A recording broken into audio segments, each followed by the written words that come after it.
I feel like I look like I'm bald. I think the bun has to go up higher. Now I just look like a Flintstones character.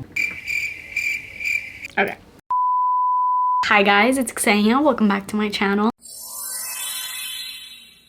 In today's video, I'm gonna share with you my this is actually a top 12 list because you guys know I'm incapable of doing top 10 videos. In this video, I'm gonna share with you guys my top picks that I think if you wanted to splurge on any one perfume, any one of these 12 is just a perfect fragrance. Obviously, it makes sense that you pay more, you get what you pay for, so you would think you get longevity and performance and all that good stuff, but there's so many expensive perfumes out there that don't even perform well. These 12, not only are they super long lasting, each and every one of them, but they smell amazing and they actually represent the price point. I know the niche world is very overwhelming and a lot of people talk about niche perfumes, but in my opinion, out of all the ones that I've tried, these are the ones that I would personally go out and repurchase. All these perfumes just continue to get me tons and tons of compliments, and a lot of these have even become my signature scent. I'm a huge advocate of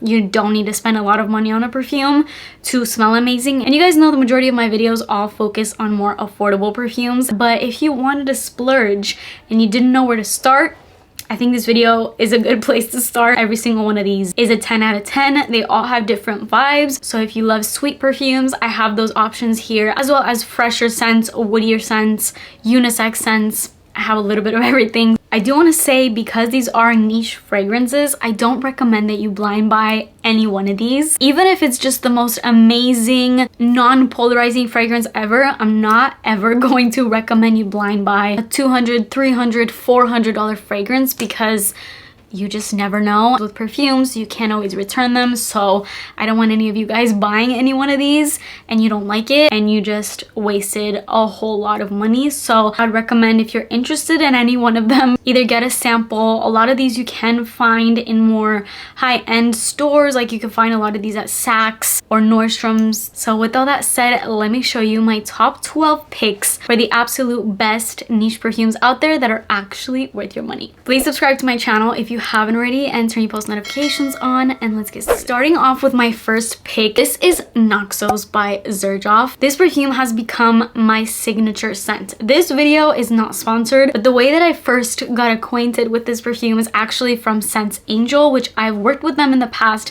This perfume specifically was not sent to me. I actually bought this with my own money, but they did send me a sample of it. And through getting to wear that fragrance, I fell in love with it. I made a video where I was like, I found my new favorite perfume, and it's still just so good. I haven't even gone through the sample that I have of this. It's like a little travel size because this perfume is so powerful. It's beast mode and you don't need much of this. Literally a spray of this will get you very far, but I fell in love with that sample so much that I was like, I have to get this. Like, if all my perfumes could disappear right now, this is the only one that I would need. Very bold statement coming from somebody that has tried hundreds of perfumes, if not thousands. This is a unisex fragrance and the notes of this sound kind of intimidating, and when I first saw the notes I was like, I don't know if I would love that, because a lot of them are kind of edgier notes and you don't know how your chemistry is gonna mix with them. This is one of the sexiest perfumes I have ever smelled in my life. This perfume has lavender, it has bergamot, it has lemon, it has honey, cinnamon, cashmere, and jasmine sambac, and then in the base notes you get tobacco leaf, vanilla, and tonka bean. So kind of more out there notes. I think the note that kind of scared me the most with this is that tobacco leaf, just because that note it depends, I guess, on the perfume, but it doesn't always do the best on me. Tobacco leaf can smell a bit leathery and a little bit smoky. I don't even smell that in this perfume. It's just the most refined, smooth fragrance. It's kind of spicy. That cinnamon is here, but it's also mixed with a good amount of honey. It is a pretty sweet, woody, spicy scent. Just give this one a sniff. I think anybody would fall in love. Next fragrance that I think is just a little bit more unique than some other niche fragrances, which I also have in this video to recommend, but I think this one is a little bit more of a unique take on them. This is Mancera Instant Crush. I got this sample from Scentbird. Again, this video specifically is not sponsored, but I have worked with them in the past. Instant Crush is the love child between Baccarat Rouge and Montal Roses Vanille. It's exactly a little bit of both of those scents mixed into one. It has that rosy, sweet kind of scent that Roses Vanille has, but it also has that super woody, super unique fragrance that Baccarat Rouge has. And I know both of these fragrances are so highly complimented and loved by a lot of people, so this is a nice mixture of both. If maybe either of these fragrances are just not unique enough for you, especially because they are so popular now and everybody's wearing them, I think this is a nice mix of the two that kind of gives you something a little bit different. This has saffron, ginger, amberwood, Moroccan rose, Madagascar vanilla, sandalwood. It has more notes than that. Those are just some key notes that I personally smell the most in this one. It's just a very warm, rich, amber, sweet. It does have a little bit of that medicinal vibe. I know that's not the most positive word to describe fragrances, but if you've ever smelled Baccarat Rouge, which I also have in this video, then you know what I'm talking about. It just does have that vibe because of the similarity to Baccarat, but trust, it is so good. I mean, it is called Instant Crush for a reason. I've heard so many people rave about how much this fragrance specifically is super complimented, which makes sense because Baccarat Rouge and Roses Vanille are two very, very loved fragrances. And speaking of Baccarat Rouge, I feel like every time anybody talks about this perfume, everyone just rolls their eyes. I get it. I know it's very, very overhyped, super popular, but I personally do not think this is overrated. I think this is really, really great. I mean, there's a reason a lot of people love this. The only thing I hate about Baccarat Rouge is just how popular it is. Every time I step out my door, I'm smelling at least 5 people that smell like Baccarat. Like if I walk past somebody, I just recognize the scent. It's very, very recognizable. It leaves a mark because it is just so unique. It's not unique in the sense that nobody else wears it. It's just unique that it truly is one of a kind. This perfume was definitely a trendsetter. I don't care if you hate this or not. There were so many perfumes that came out after this because of the popularity of Baccarat, and I truly think this is just so special. And even though it is so much overworn, I still will wear this on its own, don't get me wrong, but I think one of my favorite ways to wear this is to mix it. And speaking of layering Baccarat, my next fragrance that I think is so worth it is Another 13 by Le Labo. This is another scent you can layer with so many different fragrances because of the type of composition of this perfume. Now specifically, my favorite layering combo is with this and Baccarat. I cannot begin to tell you the amount of compliments I've gotten on this. I've had people stop me and write this combo down. Fragrances like this are just really hard to describe because it's not like you can pinpoint them to one specific note. It's not like I can tell you, oh, these are floral, oh, it smells like this fruit or something. No, they don't smell like anything really in particular, and the notes are so smooth in them. The only way to really describe Another 13 is just like a very, very woody scent, like extremely woody. It does have more in the notes like pear, apple, citruses. I don't get any one of those fruits whatsoever. I don't get any fruits in this at all. I do get this, I guess, mossy ambrette vibe.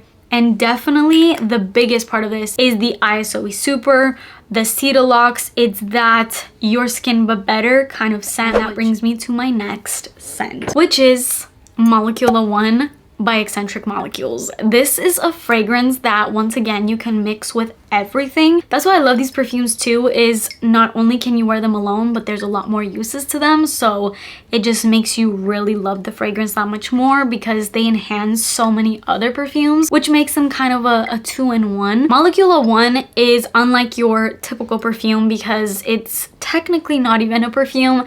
This has one singular note in it, and that is ISOE Super. I really love ISOE Super. This scent does so well on me. This note actually mixes with everybody's chemistries differently, so this will smell different on every single person that wears it, which is definitely the appeal in this perfume for me because I just think that's really interesting. I sprayed this on my husband, and on him it smells way more woody and it just takes on more of a masculine vibe, whereas on me it's truly addicting. I don't know what it is.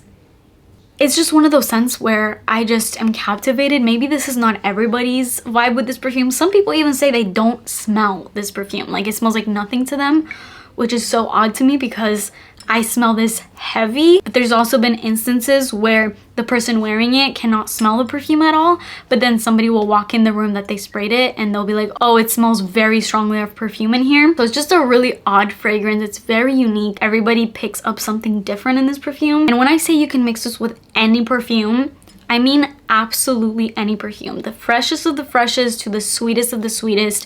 This goes with everything. ISOE Super is actually known as a booster note. So if you have any poor performing fragrances, mix them with this and it will just kind of intensify them. My next recommendation would have to be BDK Pas Ce Soir. This is Viva La Juicy by Juicy Couture's grown sexy sister. It has so much of the DNA of Viva La Juicy, which makes me love this so much.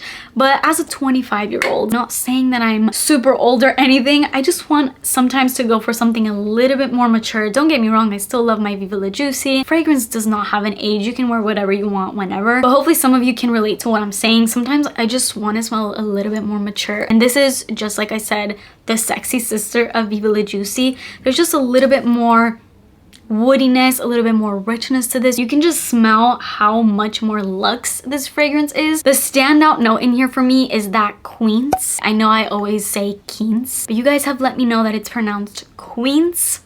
So that is the standout note in this perfume. It's very juicy and sweet. I think that's also where that whole Viva La Juicy vibe is coming in, but it's also spicy, that black pepper. I love black pepper in perfumes. And it also has ginger. And then you get this cashmere sort of resinous vibe in the dry down. This perfume lasts on me forever. And again, huge compliment getter. A lot of niche perfumes are very polarizing because they are so unique. So it's kind of like a double-edged sword. A lot of them are just very out there and not everybody is gonna receive these fragrances well, which is the appeal for a lot of people that wear niche perfumes because they want to smell unlike anyone else. But you can also offend people with scents that are very unsmelled before. But with a scent like Pas Ce Soir, it's one of those scents that is going to be really well received, which is not always the case with a lot of niche fragrances. Next, another one of my favorites would have to be Gentle Fluidity by MFK. This is a scent that will make you smell like $1,000,000. I mean, all of these will, but something about this one specifically, if you're into vanilla, you would love this, but be warned, this is not your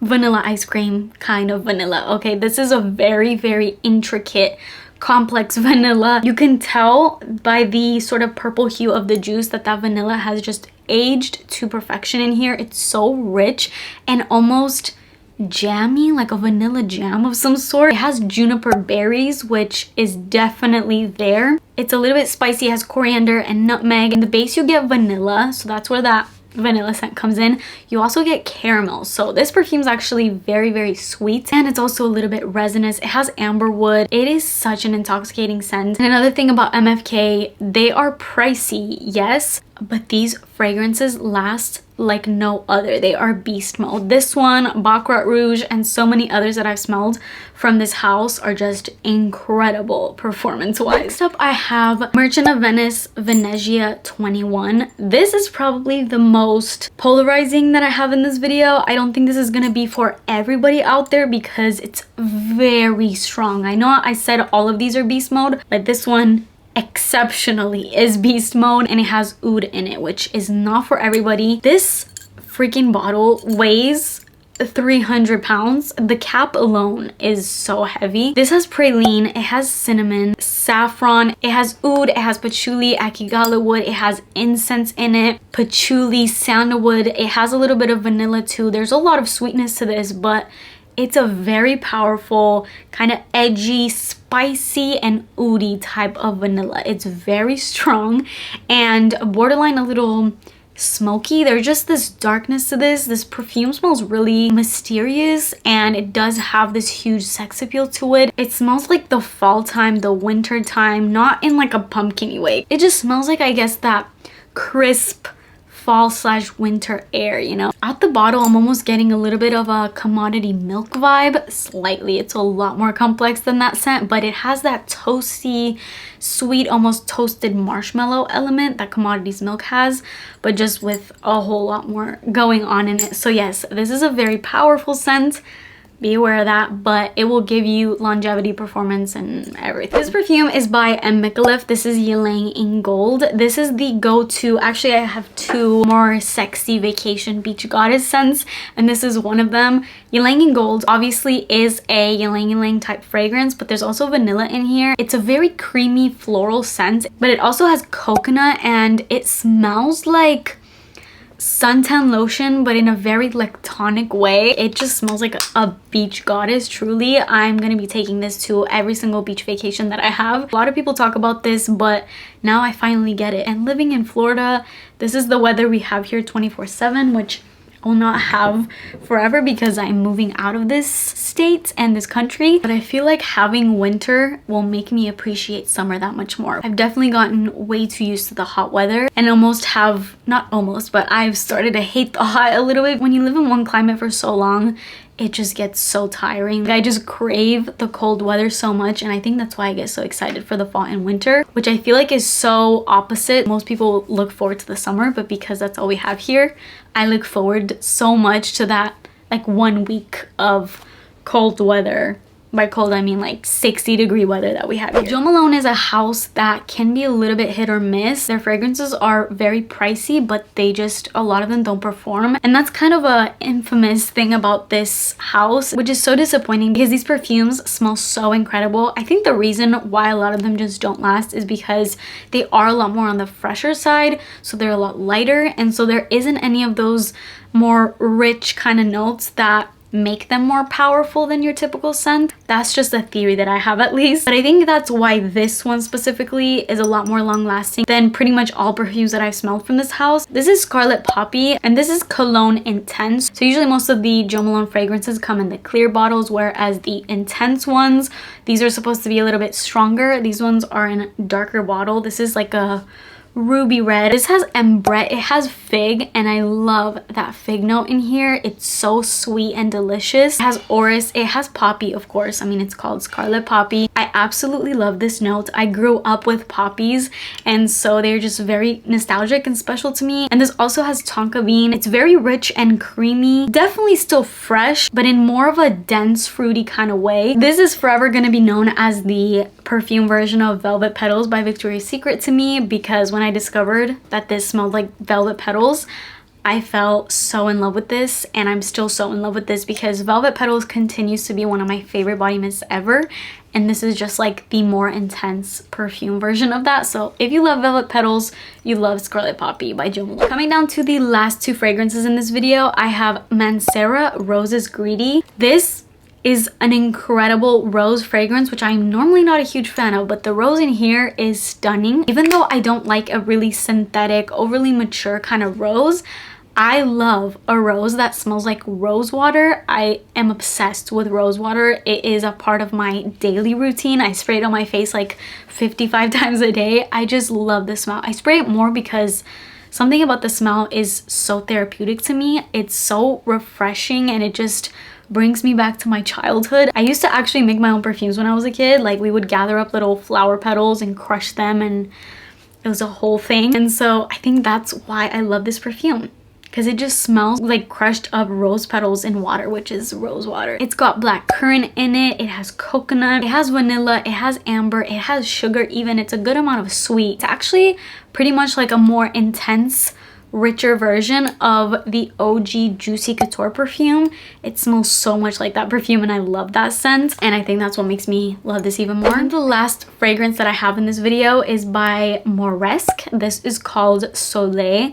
Now the bottle of this is absolutely stunning. It has this etching and there's gold all over it. It's beautiful. This is another beach goddess type of scent, but whereas Ylang in gold, that can be worn even to the beach, out of the beach, getting ready, going to dinner. It's very versatile. This one is definitely a lot more going out vibes. It's sexy, and I think this fragrance is mainly specifically for that getting ready, I want to feel a bougie and sexy kind of vibe, but still beach goddessy. This has peach, it has blackcurrant, apple, lemon, it has pink pepper, and there's coconut, ylang, tuberose. It has a slight little white floral vibe, but it's not as pronounced as it's in a lot of other more beachy type perfumes. Like, this does not smell like sunscreen, which a lot of these very white floral kind of scents can be. It has amber, it's very decently sweet, and it's just giving glowing skin, sun-kissed skin.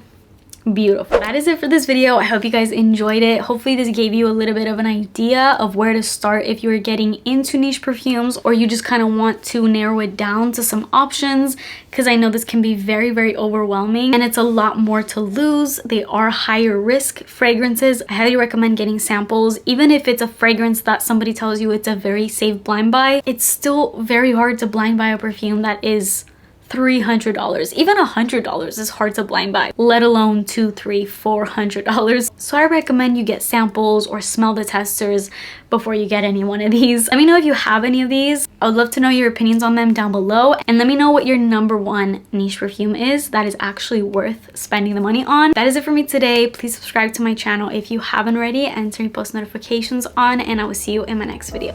Bye.